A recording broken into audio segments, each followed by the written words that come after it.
2000년도 초반부터 타워형과 판상형을 섞은 아파트 단지의 설계가 등장하기 시작했습니다. 이 아파트에서 판상형이 차지하고 있는 비율이 절반도 안 됩니다. 아쉽게도 84 사이즈 세 타입 모두 주방 팬트리가 전혀 없습니다. 분명히 이곳의 분양가가 비싸게 나왔다는 이야기가 됩니다.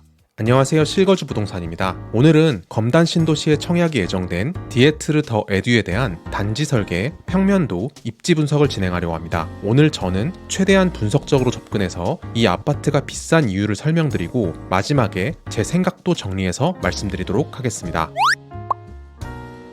먼저 단지 배치도를 살펴보겠습니다. V자형 단지가 반복적으로 늘어서 있습니다. 이 단지 배치도의 형태를 잘 보시면 타워형이 2개와 판상형이 2개가 맞붙어 있는 구조입니다. 이 구조를 제대로 이해하시기 위해서 아파트 단지 설계 트렌드를 아주 간략하게 말씀드리겠습니다. 1970년대에 아파트가 처음 등장하면서 한국인이 가장 좋아하는 남향 위주로 설계된 판상형 아파트가 등장했습니다. 그런데 판상형 아파트가 외관적으로도 답답한 데다가 실거주 측면에서 열 효율과 환기 효율 측면에서도 단점이 많이 부각되다 보니까 2000년도 초반부터 타워형과 판상형을 섞은 아파트 단지의 설계가 등장하기 시작했습니다. 이때부터 V자형 설계가 등장하기 시작했는데 타워형 아파트의 구조를 기초로 판상형을 배치한 복합 구조의 설계였습니다. 그런데 단지의 설계 측면에서는 더 좋은 설계였는데도 불구하고 타워형의 비중이 높아서 선호도에서 떨어지다 보니까 판상형 아파트를 그대로 옆에다 배치할 수밖에 없었고, 그러다 보니까 조금 더 효율적인 구조가 필요했습니다. 우리나라 사람들은 아파트에서 판상형의 선호도가 훨씬 높거든요. 이런 고민을 반영해서 2010년부터 이런 새로운 V자형 설계가 등장했습니다. 이 구조의 가장 큰 장점은 코너에만 타워형이 배치되므로 판상형의 비중을 높일 수 있는 것이었습니다. 그런데 다시 디에트르 더 에듀의 설계로 돌아오면 아직도 2000년 초반의 설계를 사용하고 있습니다. 이 아파트에서 판상형이 차지하고 있는 비율이 절반도 안 됩니다. 사람들이 판상형을 많이 선호하는 만큼 이중 대다수를 차지하고 있는 타워형은 상대적으로 가격이 저렴할 수밖에 없고, 타워형이 대다수인 만큼 전체적인 아파트 시세 상승에 부정적인 영향을 준다고 유추할 수 있습니다. 설계에서 아쉬운 것은 아파트의 모양뿐만이 아닙니다. 모든 아파트는 대지의 사이즈와 모양이 다르기 때문에 특화 설계를 진행한다면 커뮤니티 시설이나 조경 측면에서 엄청난 이점을 가질 수 있습니다. 지난주에 청약을 진행한 이편한 세상 검단 웰카운티의 단지 배치도만 봐도 느낄 수 있습니다. 대부분의 아파트 단지가 시야를 해치지 않게 설계되어 있으면서도 단지의 가운데에 커뮤니티 시설과 조경을 넓게 배치할 수 있도록 땅의 모양에 맞게 특화 설계했다는 것을 직관적으로 볼 수 있습니다. 그러면서도 판상형의 비율이 72%에 달하는 최신 아파트 설계이기도 합니다.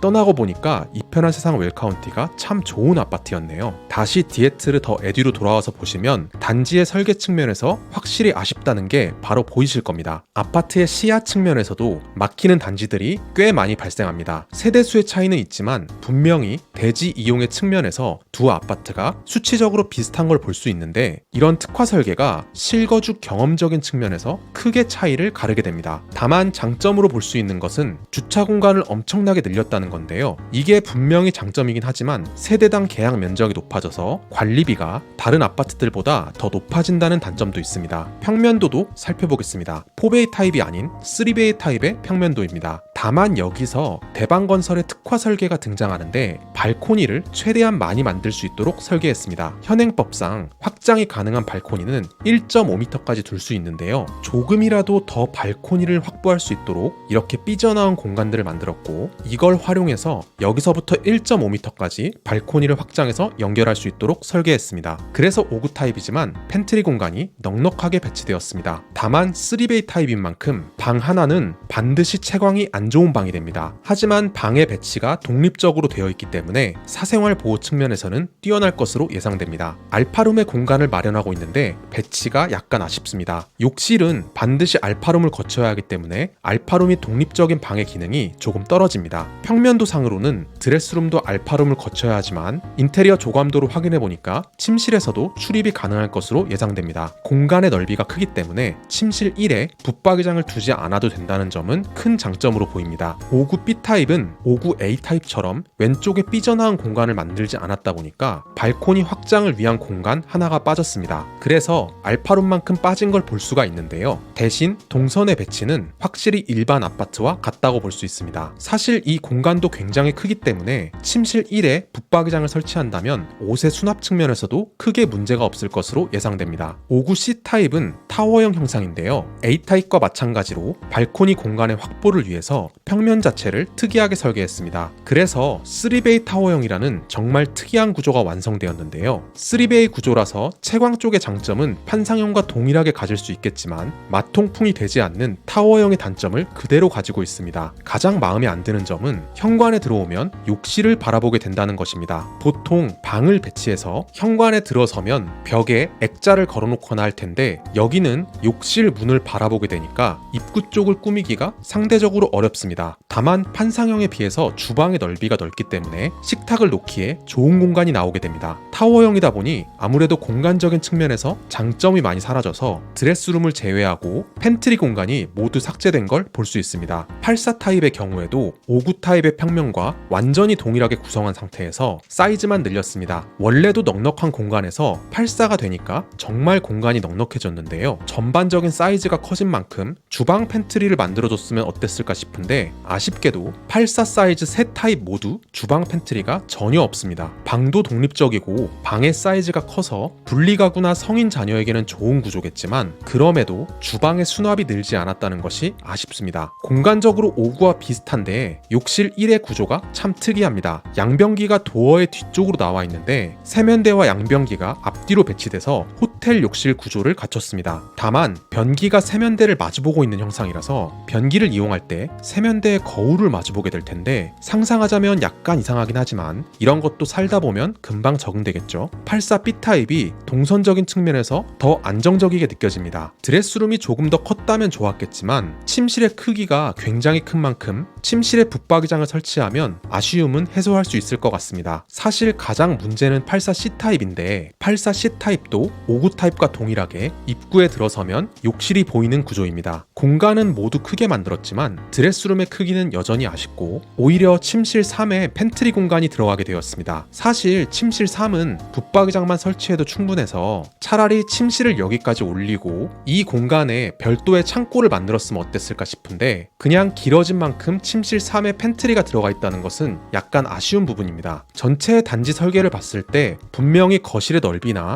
방의 사이즈에서 장점은 충분히 있을 수 있지만 수납 공간의 특화 설계가 없는 게 너무나 아쉽습니다. 최근 아파트의 평면들이 방의 사이즈를 조금씩 줄이면서 수납 공간을 충분히 확보하고 거실 사이즈를 키우는 게 트렌드인데 이곳은 수납 공간의 차별화를 만들지 않은 상태에서 방과 거실의 사이즈만 늘렸다는 게 아쉬운 포인트인 것 같습니다. 이렇게 단지 설계와 평면 설계에서 특화 설계가 들어가 있지 않으면 시공사 입장에서는 당연히 설계 비용을 절감할 수 있었을 겁니다. 거기에 더해서 검단 신도시 1단계 지역에 비해서 입지적인 측면에서 분명히 떨어진 위치에 있다 보니까 토지 비용도 저렴해야 할 것입니다. 그럼에도 불구하고 분양가가 비슷하게 나왔다는 것은 분명히 이곳의 분양가가 비싸게 나왔다는 이야기가 됩니다. 102억이 완공된다고 하더라도 역의 출구까지 도보로 20분의 거리에 있어서 실제로 지하철을 타기까지 30분 정도가 소요되기 때문에 도보로는 이용이 어려운 거리로 봐야 됩니다. 초중고가 가깝고 가까운 곳에 상업지역도 있어서 당연히 이곳에 거주하면서 거주의 만족도는 높을 것입니다. 그러나 이런 생활 인프라는 이곳에 위치한 모든 아파트가 좋아질 수밖에 없는 공통적인 이유가 되고 신도시에서 가격 상승률이 높아지려면 반드시 교통 편의성이 뒷받침되어야 합니다. 잠깐 동탄을 살펴볼 텐데요. 동탄역 롯데캐슬을 보시면 위쪽에 롯데백화점, 왼쪽에 동탄역을 끼고 있는 엄청난 초역세권 아파트인데 30평대 가격이 16억 원에 육박하고 있습니다. 그런데 입지를 조금만 뒤쪽으로 옮겨보면 가격 차이가 많이 나는 것을 볼 수 있습니다. 학교의 인프라와 공원 인접성 같은 실거주 인프라는 이쪽이 분명히 더 뛰어난데도 말이죠. 동탄의 사례와 완벽하게 동일 선상에 놓고 볼 순 없지만 102역 근처에 GTX와 5호선이 들어온다고 하더라도 디에트르 더 에듀는 엄청난 가격 상승으로 이어지기가 어려운 입지입니다. 또한 GTX와 5호선이 아직 노선조차 확정되지 않은 상태로 지금부터 속전속결로 추진해봐야 10년에서 15년 뒤에 들어오는 노선입니다. 그때는 이미 구축 아파트가 되어 있겠죠. 미래의 GTX와 5호선이 들어오니까 막연하게 가격이 오를 거라고 생각하고 청약하시면 안 된다는 겁니다. 하지만 내 집이라는 게 단지 나중에 오를 것이냐 안 오를 것이냐만으로 평가될 수 있는 것은 아니라고 생각합니다. 앞으로 나올 검단 신도시의 분양도 이곳과 마찬가지로 고분양가로 나올 것이 거의 확실한 데다가 입지적인 측면에서도 엄청나게 좋다고 말하기도 어렵기 때문에 앞으로도 이 정도 가격의 분양을 만나긴 어려울 것입니다. 저는 오늘 비판적인 시각을 중심으로 영상을 만들었지만 그럼에도 불구하고 지금 당장 매수할 만한 여력이 없으신 분들 중에서 검단 권역의 생활권이 있으신 분들에게는 이곳의 청약을 추천할 것입니다. 지금부터 2-3년이 지난 시점에서 이 가격을 돌이켜본다면 분명히 저렴한 분양가일 테니까요. 현 시점에선 입지적인 측면에서 조금 부족한 만큼 앞선 두 청약보다 경쟁률도 낮고 당첨 확률이 높아진다는 장점도 있을 것입니다. 그럼 다음엔 디에트르 더 에듀의 인테리어 옵션 분석으로 돌아오도록 하겠습니다. 감사합니다.